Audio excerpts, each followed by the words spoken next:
Hi, I'm Bob. My wife Lisa and I are the owners of the Bee Skep. We're a business that focuses primarily on punch needle, rug punching, and rug hooking. This is punch needle. You've got the pattern that's printed on the fabric, and you've got a punch needle that is threaded with a colored thread. And what you do is you push the punch needle into the fabric, pull it out just barely out of the fabric, move over a little bit, and keep punching. And this process goes until you've finished. I would have filled in this white area with this thread. When you're done, take your little scissors, you clip the thread, and you move on to the next color. Now in doing this punch needle, you're working on the back of the project. All punch needles, you're working on the back of the project. This is the front of the project.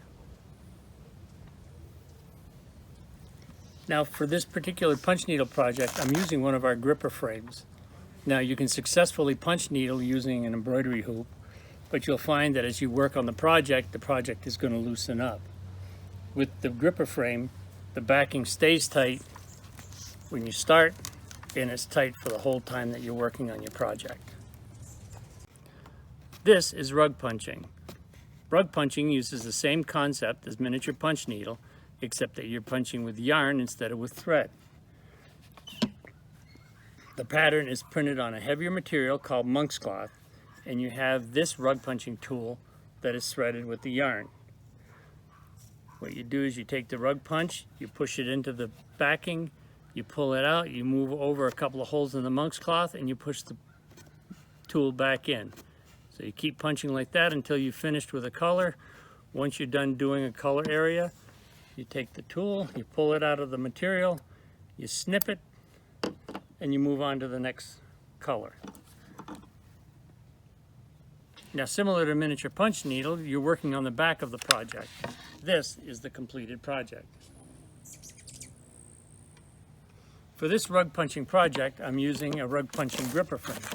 This gripper frame is coarser than the punch needle gripper frame and keeps your project tight throughout the whole thing. You can use an embroidery hoop, but an embroidery hoop will loosen up as you work on the project.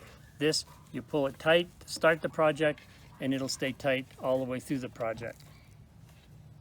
Rug hooking is an art that uses a totally different concept from miniature punch needle and rug punching. To rug hook, you take pieces of wool that have been cut into little strips called worms or noodles, and using a rug hooking tool, you pull the strips through the backing material to fill in the color area. With rug hooking, you're working on the front side of the project, so the trick is to keep the loops nice and even.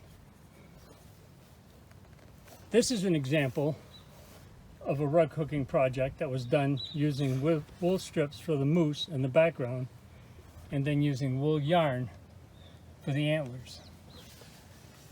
For this project, Lisa is using a rug hooking gripper frame. Our gripper frames for rug hooking and rug punching are the same, and the gripper frame pieces can be mixed and matched to work with a variety of project sizes. We have a number of themes available for rug hooking projects, as well as beginner rug hooking kits. We hope to see you at the Salida Fiber Fest, or visit us at www.thebeeskep.com.